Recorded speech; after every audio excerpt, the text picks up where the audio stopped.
20,700 కడితే దాంట్లో 6,380 సారీ 10,440 6 నెలలు కట్టుకోవచ్చు, 3 నెలలకు 5,310 రూపాయలు కట్టుకోవచ్చు, 6 సంవత్సరాలకు 1,24,000 అని తీసుకోవడం జరుగుతుంది. ఓకేనమ్మా? దీంట్లో సార్ ఇక మరి దీంట్లో బై మిస్టేక్ 20,700 పాలసీ కట్టిండు కస్టమర్. కట్టినప్పుడు బై మిస్టేక్ ఏదన్నా సాధారణ మన్నకైతే కంపెనీ ఇచ్చేది వాళ్ళ అమౌంట్ వాళ్ళు తిరిగిస్తుందిలే కానీ ఇన్సూరెన్స్ అనేది ఇవ్వదు. రోడ్ యాక్సిడెంట్ పరంగా ఏదైనా జరిగితే 20,700 మీకు ఇస్తూ కంపెనీ 1,00,000 రూపాయలు అనేది మీకు ఇవ్వడం జరుగుతుంది. రోడ్ యాక్సిడెంట్ సాధారణ మనకైతే నామినీ కంటిన్యూ చేసుకోవచ్చు 6 years.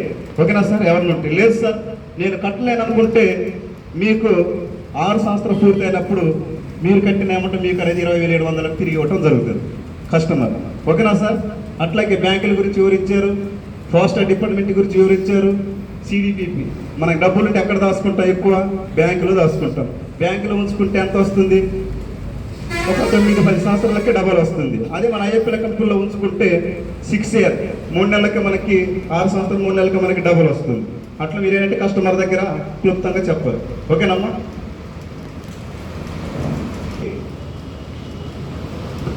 మన యొక్క కంపెనీలో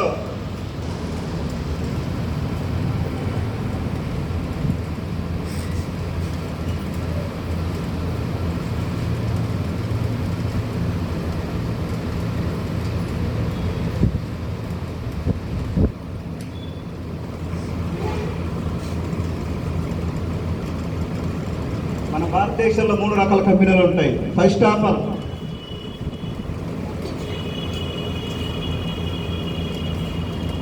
గవర్నమెంట్ పెట్టి గవర్నమెంట్ నడిపించే కంపెనీలు చెప్పగలుగుతారా? మీరెవరన్నా అమ్మా చెప్పగలుగుతారా?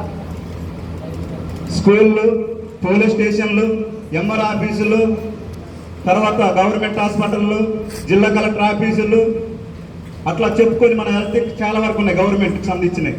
దాంట్లో ఏమైనా పాలసీలు ఏమైనా కట్టగలుగుతారా? కడతారట కదా,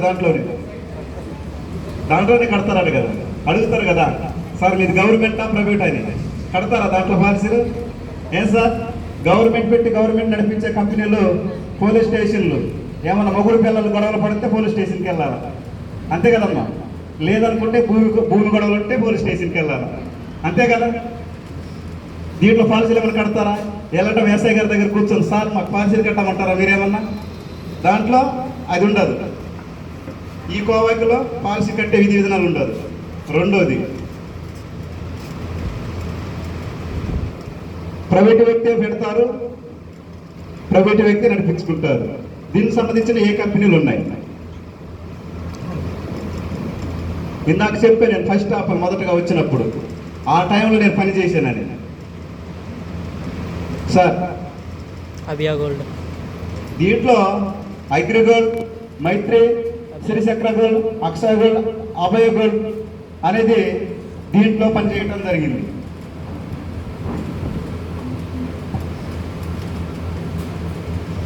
$3,600 కంపెనీల్లో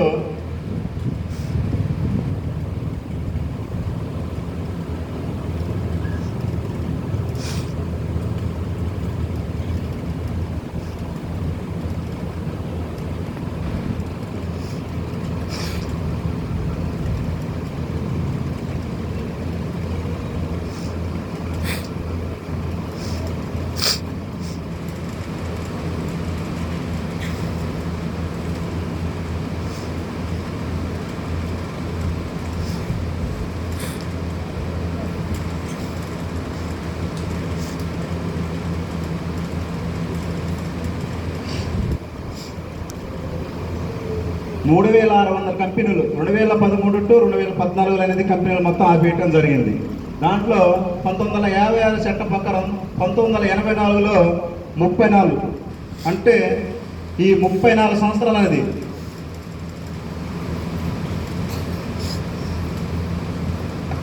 థర్టీ ఫోర్ ఇయర్స్ అనేది కంపెనీలు మొత్తం నడపడం జరిగింది. నడిపేటప్పుడు ఈ 2013-14లో కంపెనీలు మొత్తం అనేది నరేంద్ర గారి ప్రభుత్వం వచ్చినప్పుడు కంపెనీలు మొత్తం ఆపేయడం జరిగింది. ఎందుకంటే జనాలు తినక కడుతున్నారు, మీరు ఇప్పివ్వలేకపోతున్నారు అని చెప్పేసి ఈ 2013-14 కంపెనీలు మొత్తం ఆపేయడం జరిగింది. కంపెనీ తీసేయటం గవర్నమెంటే సీల్ చేసింది దాన్ని. ఓకేనా సార్? దీంట్లో అఖిల్ గోల్డ్, మైత్రి, శ్రీ చక్ర గోల్డ్, అక్షయ్ గోల్డ్, అభయ గోల్డ్ అన్ని గోల్డ్. ఈ గోల్డ్ కంపెనీలు మొత్తం పోయినాయి. ఓకేనా సార్? దాంట్లో ఉదాహరణకి ఆటో లాంటి కంపెనీలు, మీరు ఇప్పుడు ఏమైనా ఆటో ఎక్కి వచ్చారు కాబట్టి ఆటోలో ఏమైనా యాక్సిడెంట్ ఏమైనా జరిగితే ఏమన్నా గవర్నమెంట్ మీకు ఏమన్నా ఇన్సూరెన్స్ ఏమైనా ఇస్తుందా? ప్రైవేటు కదా. అదే మీరు ఆర్టీసీ బస్సులో వస్తే ఏదైనా జరిగితే గవర్నమెంట్కి దానికి అనుబంధ సంబంధం ఉంటుంది కాబట్టి మనిషికి ఏదైనా జరిగినా కానీ ఇన్సూరెన్స్ అనేది వర్తిస్తుంది. ఎందుకంటే మన గవర్నమెంట్ బస్సులో ఎక్కాం కాబట్టి. ఇదేంటంటే ఆటో లాంటి కంపెనీలు ఎప్పుడు ఉంటాయో ఎప్పుడు తీసేస్తారో మనకు చెప్పదు. లాభం వచ్చినప్పుడేమో నడిపించుకుంటారు, లాస్ వచ్చినప్పుడు బోర్డు తిప్పుకొని వెళ్ళిపోతారు. అలాంటి కంపెనీలో 2013-14 ఈ కంపెనీ అనేది తీసేయడం జరిగింది. ఓకేనా సార్? అర్థమైందా? తర్వాత మూడవది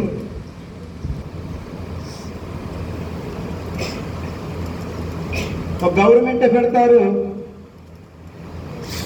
వ్యక్తి ప్రైవేట్ వ్యక్తి గవర్నమెంట్ అండర్లో నడిపించుకుంటారు. ఓకేనా? ఈ కోవకు చెందింది వ్యక్తి ప్రైవేట్ వ్యక్తి గవర్నమెంట్ అండర్లో ఫినాన్స్ పెడతారు. దీంట్లో ఉదాహరణకి ఆర్టీసీ, పోస్టల్ డిపార్ట్మెంట్, ఎల్ఐసి, విద్యుత్. ఓకేనా సార్? ఈ కోవకు చెందిన దాంట్లో మనం వర్క్ చేసుకుంటున్నాం. ఈ కోవకు చెందింది 2013-14 అనేది ఆపేయటం జరిగింది. ఈ కోవకు చెందిన దాంట్లో స్కూళ్ళు, పోలీస్ స్టేషన్లు, ఎంఆర్ ఆఫీసులో ఉంటాయి. దీంట్లో పాలసీలు కట్టే విధి విధానాలు ఉండవు. ఇప్పుడు తీసుకొచ్చిన ప్రాజెక్టు పరంగా దీంట్లో మనం వర్క్ చేసుకుంటున్నాం గవర్నమెంట్ అండర్లో. ఓకేనా సార్? దీంట్లో ఎల్ఐసి, పోస్టల్ డిపార్ట్మెంట్, బ్యాంకులు, విద్యుత్ దీంట్లో మనం వర్క్ చేసుకుంటున్నాం. ఆర్టీసీ. ఓకేనా సార్? అర్థమైందమ్మా? ఓకేనా?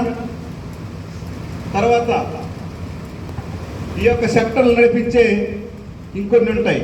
అవి ఏంటంటే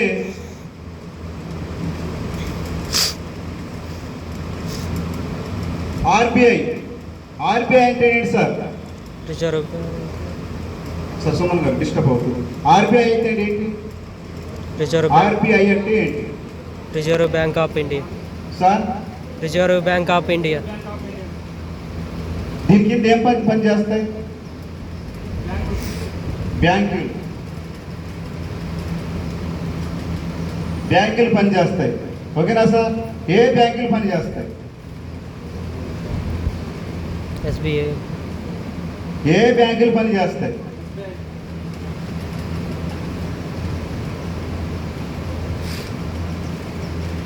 ఆర్బీఐ అంటే రిజర్వ్ బ్యాంక్ ఆఫ్ ఇండియా.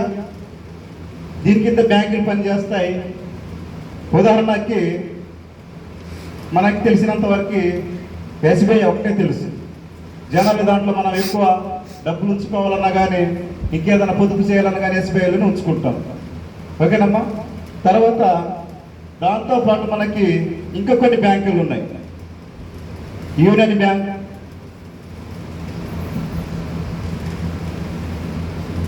హెచ్బిఐతో పాటు union bank, ICICI bank, axis bank. రాసుకున్నారమ్మా?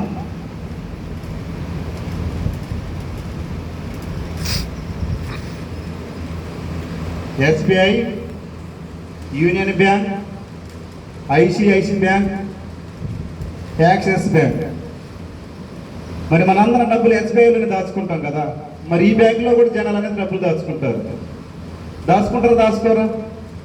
మన డబ్బులు 2014-15లో మార్పిడి జరిగినప్పుడు పెద్ద వాళ్ళు ఈ యొక్క బ్యాంకులోని డబ్బులు మార్పిడి చేయడం జరిగింది. మనతో వెళ్ళి కూర్చొని ఎస్బీఐ దగ్గర మార్చుకున్నాము. పెద్ద సినీ హీరోలు, రాష్ట్రపతులు, కేంద్ర మంత్రులు మొత్తం తీసుకెళ్ళి ఈ ఐసిసి బ్యాంకులో, యాక్సిస్ బ్యాంకులో, యూనియన్ బ్యాంకులోనే డబ్బులు మార్పిడి జరగడం జరిగింది వాళ్ళ డబ్బులు. ఓకేనా సార్? 2013-14లో మన పాత డబ్బులు తీసుకొని కొత్త డబ్బులు రిలీజ్ చేశారు కదా, ఆ తరుణంలో ఇది యొక్క బ్యాంకులు. మొత్తం 6 బ్యాంక్స్ ఉంటాయి. ఓకేనా? తర్వాత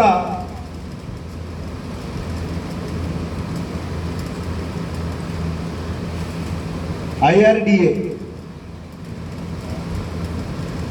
ఐఆర్డి అంటే దీని full form insurance regularity, insurance regularity development authority, insurance regularity and development authority of India, insurance regularity development of India.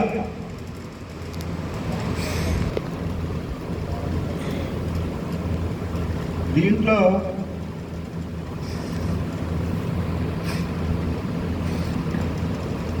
Insurance సంబంధించింది ఎల్ఐసి. మన గ్రామంలో ఎక్కువ ఎల్ఐసి అనేది కట్టడం జరుగుతుంది, కానీ దీంట్లో ఇంకా కొన్ని ఉన్నాయి, దాంట్లో కూడా జనాలు డబ్బులు కడుతున్నారు. For example LIC, Birla Sun life,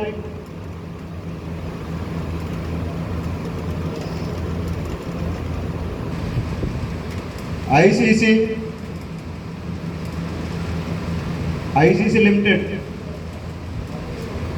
Baroda, ఇవన్నీ ఏంటంటే insurance company Baroda, Max Life insurance, ఇవన్నీ సిటీలో కూడా ఉంటాయి. మన గ్రామీణ ప్రాంతాల్లో ఎక్కువ ఎల్ఐసి అనేది వస్తూ ఉంటుంది, కానీ సిటీలోకి వెళ్తే ఇంకా ఇప్పుడు నేను చెప్పిన ఇన్సూరెన్స్లు ఉన్నాయి.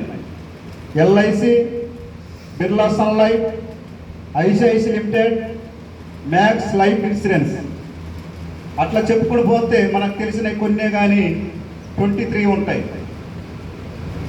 ఇంకా 23 ఉంటాయి. ఇలాంటి ఏంటంటే మనము బ్యాంకుల విషయంలో కస్టమర్తో చెప్పాలా. ఇంకా ఇన్సూరెన్స్ మీకు ఒకటే తెలుసు ఎల్ఐసి అని, నేను ఇంక కొన్ని పేర్లు చెప్తాను అన్నట్టు మీరు నేను ఇప్పుడు చెప్పిన పేర్లు అనేది మీరు నోటెడ్ చేసుకుంటే కస్టమర్తో మీరు మాట్లాడవచ్చు. అమ్మ నేను ఒకటే చెప్పేనే, మేడం గారు 10 చెప్తున్నారు అన్నట్టు వాళ్ళు ఏమవుతారు, మీకు బొండ్ అయిపోతారు.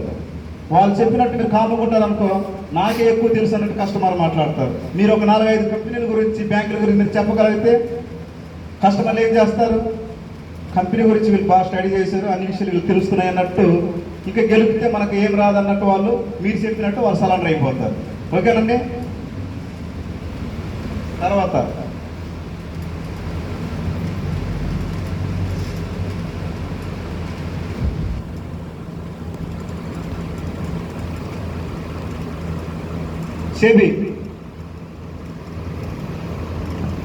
సెబీ అంటే దీని యొక్క full form securities and exchange board of India,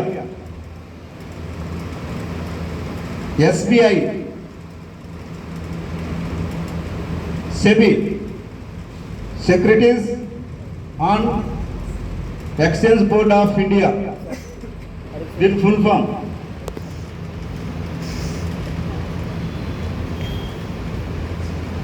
ఇది షేర్స్లో పెట్టుబడి పెడుతుంది.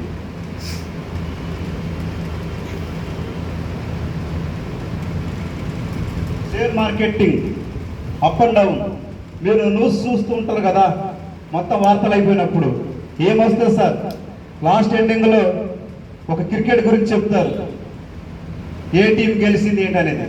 అది అయిపోయినప్పుడు ముఖ్య హెడ్లైన్స్ చెప్తూ ఉంటారు. ఆ హెడ్లైన్స్తో పాటు ఏమొస్తుంది, స్టాక్ మార్కెట్ విలువ తగ్గింది, స్టాక్ మార్కెట్ విలువ పెరిగింది అన్నట్టు, రూపాయి విలువ తగ్గింది పెరిగింది అని చూపెడుతూ ఉంటారు కదా, రెండింటిలో వెళ్ళిపోతూ ఉంటుంది. చూసారమ్మా మీరు, చూసిండ్రా? దాంట్లో షేర్స్లో ఈ సెబీ అనేది స్టాక్ మార్కెట్లో పనిచేస్తూ ఉంటుంది. ఓకేనా. తర్వాత ఎంసీఏ,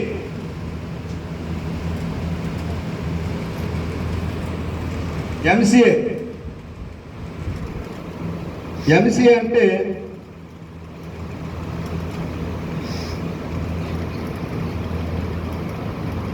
చెప్పండి మేడం, చెప్పండి. ఎంసీఏ అంటే ఒక కార్పొరేట్ వ్యవహారాల మంత్రి శాఖ అంటారు దీన్ని తెలుగులో చెప్పాలంటే. ఎంసీ అంటే minister of corporation affairs,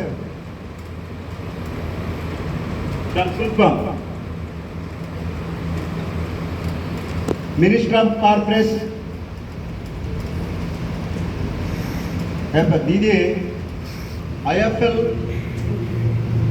company 2014 రావటం జరిగింది.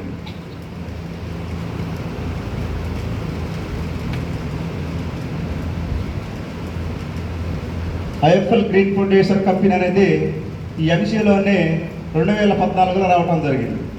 ఇది government sector. MCA minister of corporation affairs government of India, దీని ఫుల్ ఫామ్. ఒక రాశారమ్మా. తర్వాత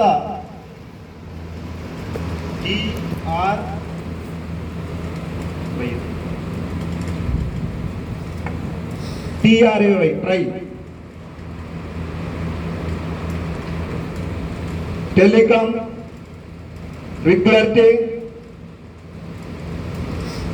regulatory authority of India, TRAY try.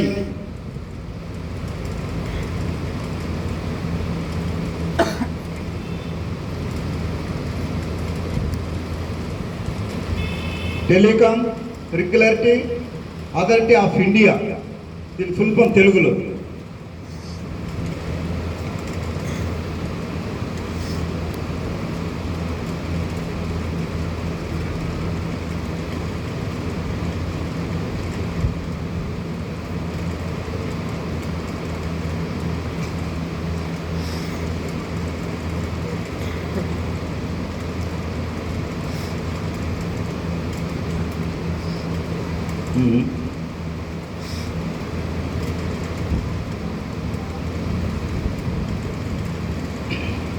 ఇక్కడ ఈ ట్రై కింద అనేది నెట్వర్క్ వర్క్ చేస్తాయి. ట్రై కింద నెట్వర్క్ అంటే ఏంటంటే సిమ్ములు. బిఎస్ఎన్ఎల్ ఒక సిమ్, ఎయిర్టెల్ ఒక సిమ్. అంటే ఉదాహరణకి నేను ఒక సిమ్ పేరు ఇక్కడ రాశాను బిఎస్ఎన్ఎల్ అని. తర్వాత జియో ఒక సిమ్. తర్వాత అట్లా చెప్పుకుంటూ వెళ్ళిపోతే విఐ అంటే కొత్త సిమ్లు ఈ మధ్యలో వచ్చింది విఐ, అంతే కదా సార్, నెట్వర్క్. ఇవన్నీ ఈ ట్రై కింద అనేది వర్క్ చేస్తూ ఉంటాయి.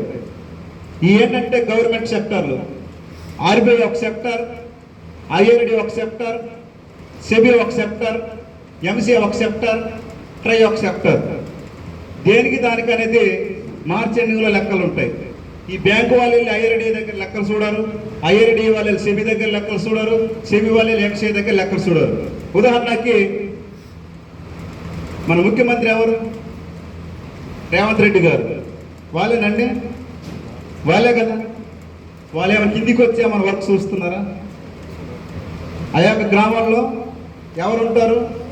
వార్డ్ నెంబర్, సర్పంచ్ గారు, ఎంపీటీసీ గారు, వీరు ఉంటారు. మన గ్రామంలో ఉన్న పనులు మొత్తం ఏదైనా చేయాలనుకుంటే ఒక ఎంపీటీసీ గారు విషయాలు చెప్తాం మండలంలో. ఆ మండలంలో చెప్పినప్పుడు ఆ విషయాలు ఎక్కడ దాకా వెళ్తాయి? ఒక డిస్టిక్. లేదనుకుంటే ఒక ఉదాహరణకి నేను చెప్పా ఇక్కడ ఈయనెవరు? బట్టి విక్రమార్క గారు. ఈయనెవరు? తుమ్మల నాగేశ్వరరావు గారు. ఈయనెవరు? పొంగిలేటి సీనన్న గారు. అట్లా వరుసగా ఉంటారు. అంటే ఇక రోడ్డు శాఖ మంత్రి వేరే ఉంటారు, విద్యాశాఖ మంత్రి వేరే ఉంటారు, ఏం సార్? తర్వాత నీటిపారుదల మంత్రి వేరే ఉంటారు. ఈ మంత్రి ఆ మంత్రి దాంట్లో చేయటం కుదురుద్దా? అట్లాగే కంపెనీ పరంగా కూడా దేనికి దాని సెక్టర్లు ఉంటారు, దాని పరంగా అనేది లెక్కలు చూస్తూ ఉంటారు. ఏం సార్, అర్థమైందా? ఆ మంత్రి వచ్చి ఈ మంత్రి పదవిలో చేయటం కుదరదు. దేనికి దానికి అనేది రేవంత్ రెడ్డి గారు వాళ్ళకి ఒక పదవులు ఇచ్చిండ్రు. ఇక్కడ కూడా అనేది ఈ సెబీ అనేది ఒక బాస్. ఈ బాస్ అనేది మీ అందరినీ నియంత్రించుకోవటం ఇంకొన్ని మార్చేటట్లు లెక్కలు చూసుకో. ఐఆర్డి మార్చేటట్లు మీ లెక్కలు చూసుకోండి అన్నట్టు ఆ శాఖలు విభజించడం జరిగింది. ఇవన్నీ గవర్నమెంట్ సెక్టర్లు. అర్థమైందా సార్? ఇప్పుడు ఉదాహరణకి ఈ బిఎస్ఎన్ఎల్, ఈ ట్రై కింద ఈ బిఎస్ఎన్ఎల్ అనేది ఒక గవర్నమెంట్ సెక్టర్. మరి మనం బిఎస్ఎన్ఎల్ సిమ్ వాడుకుంటున్నామా, జియో వాడుకుంటున్నామా? క్వశ్చన్ మీకు ఇచ్చా. ఏం వాడుకుంటున్నాం? మరి జియో ఎందుకు వాడుకుంటున్నాం? బిఎస్ఎన్ఎల్ వాడుకోవాలి కదా. ఇది గవర్నమెంట్ సిమ్ అంటున్నాం కదా మనం. మరి దీన్ని వాడుకోకుండా దాన్ని ఎందుకు వాడుకుంటున్నాం? డబ్బుల విషయం వస్తేనే మనం హెచ్పిఐలో కడుతున్నాము, మిగతా బ్యాంకులో కట్టడం లేదు. మనం ఏమన్నా ఎంసీఎల్ ఐఎఫ్ఎల్ కంపెనీ ఉందంటే నేను దీంట్లో కట్టుకోకుండా దీంట్లో కడుతున్నాం. ఎందుకంటే ఆర్బీఐ లెక్కలు చూసేటప్పుడు, అదే బ్యాంకు లెక్కలు చూసేటప్పుడు ఆర్బీఐ ఏ విధంగా సూటి ఉంటుందో ఈ కూడా ఎంసీఐ అనే సెక్టర్ కూడా ఒక గవర్నమెంట్ ఆఫ్ ఇండియా, అంటే ఇది కూడా ఒక గవర్నమెంట్ సెక్టర్. ఓకేనా సార్? ఈ కూడా 2014లో రావటం జరిగింది. అర్థమైందా సార్? ఎందుకంటే వీటిలో ఎంత అయితే మనం సూటి ఉంటున్నాయో దీంట్లో కూడా జనాలు కట్టగలిగితే అంత సూటి అనేది ఉండటం జరుగుతుంది. అర్థమైందమ్మా? ఓకేనా? మనం ఈ బిఎస్ఎన్ఎల్తో పాటు ఎయిర్టెల్ వాడుకుంటున్నాము, తర్వాత డొకోమో సిమ్ వాడుకుంటున్నాము, విఐ వాడుకుంటున్నాము, తర్వాత ఐడియా సిమ్లు కూడా వాడుకుంటున్నాము. ఒకవేళ ఈ బిఎస్ఎన్ఎల్ఏ వాడుకోమని ఒకవేళ జనాలందరూ అనుకుంటే జియో పడిపోద్ది, విఐ పడిపోద్ది, ఎయిర్టెల్ పడిపోద్ది. పడిపోవడం అంటే మార్కెటింగ్ పడిపోతుంది. ఎందుకంటే వాళ్ళు కూడా ఈ జియో ముఖేష్ అంబానీ సార్, జియోకి సంబంధించిన ఆయన అంతే కదా. ఈ ముఖేష్ అంబానీ ఆల్ ఫ్రీ అన్నారు. ఆల్ ఫ్రీ అన్నప్పుడు మరి వీళ్ళ మార్కెటింగ్ పడిపోతుంది కదా. బిఎస్ఎన్ఎల్, ఎయిర్టెల్ అన్నప్పుడు వీళ్ళందరూ కలిసి ఎక్కడ వెళ్ళారు? ట్రై సెక్టర్ దగ్గర కూర్చున్నారు.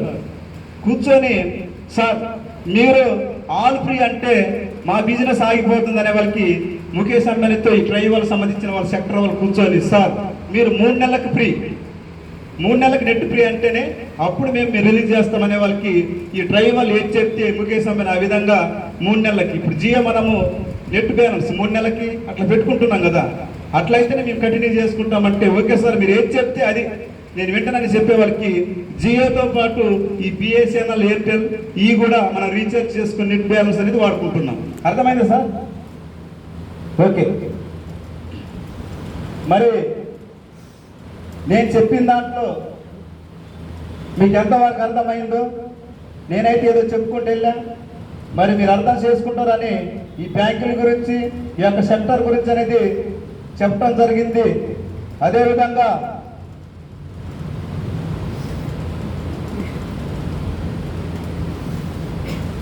ఉదాహరణకి నేను ఒక చిన్న కవిత చెప్పి నేను ముగిస్తున్నా.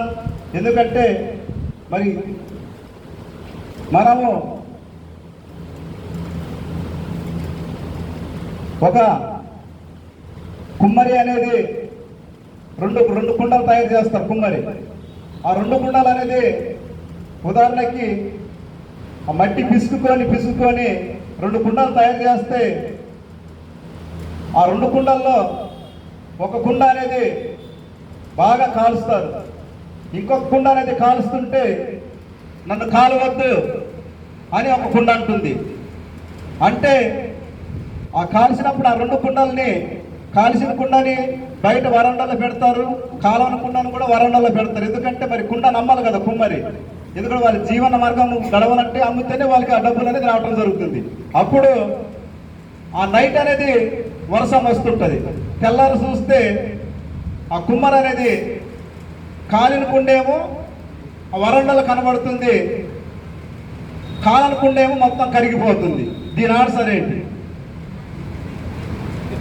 కాలిన కుండేమో వర్షం వచ్చినా కానీ బాగానే ఉంటుంది, కాలనకుండా వర్షం వచ్చే వాళ్ళు తెల్లారే వాళ్ళకి మొత్తము మట్టి అయిపోతుంది, మళ్ళీ సేమ్ మట్టి అయిపోతుంది. ఏంటి అర్థం దీంట్లో చెప్పండి. కుమ్మరి అనేది మిమ్మల్ని తీసుకొచ్చిన సీనియర్. అర్థమైందా? మీ సీనియర్ ఎవరో వాళ్ళు తీసుకొచ్చారు, మిమ్మల్ని ఇక్కడ కాలవటానికి ప్రయత్నిస్తున్నారు. కాలిన జూనియర్ ఎవరు? సీనియర్ చెప్పినట్టు వినే సీనియర్ జూనియరే కాలినకుండ. సార్ మీరేం చెప్తే అది నేను చేస్తా, నేను గ్యారంటీ నిలబడతా, మీరు ఏది చెప్తే అది వింటా. మీరు నా ఇంటి పని చేయమంటాను లేదు కదా, అది మీ ఇంటి పని చేయమంటలేదు కదా. కంపెనీలో మీరు ఏ విధంగా అయితే డెవలప్ అయ్యారో ఆ విధంగా మీరు చెప్తున్నారు. మీరు ఏది చెప్తే అది నేను ఎన్ని ఆటుపోటులు వచ్చినా నేను నిలబెడతానని చెప్పే వ్యక్తి కాలిన కుండ. ఆ కుండ అనేది ఎన్ని ఇబ్బందులు వచ్చినా, ఇరుకు ఇబ్బందులు వచ్చినా సీనియర్ చెప్పేదే వినేవాళ్ళే కాలిన కుండ. కాలిన కుండ ఎట్లా ఉంటుంది తెలుసా? రేపు వస్తాలే, రేపు చేస్తాలే, లేకపోతే సీనియర్ లేదని చెప్తే మీరేంటి చెప్పేది, నేను చదువుకున్నా లేకపోతే ఇంకేదో అని మనము అంటాము. వాళ్ళు ఒక కాలనకుండా ఏ విధంగా అయితే వర్షం వచ్చినప్పుడు మట్టి ముద్ద అయిపోతారో ఆ విధంగా అనేది కాలనకుండా. కాలినకుండా ఇప్పుడు నేను చెప్పే కదా, ఏ విధంగా అయితే సీనియర్ చెప్పినట్టు మరి అన్ని విధాలుగా అన్ని ఒడిదొడుపులు వచ్చినా నిలబడేవాడే కాలినకుండా. ఓకేనా సార్? మరి దీంట్లో బట్టి మీకు ఏం అర్థమైందో, మరి నాకు ఇచ్చిన ఈ అవకాశాన్ని బట్టి మీకు మా యొక్క టాప్ సీనియర్ జి శేఖర్ బాబు గురువు చెప్పుకుంటూ జై హింద్, జై ఐఎఫ్ఎల్.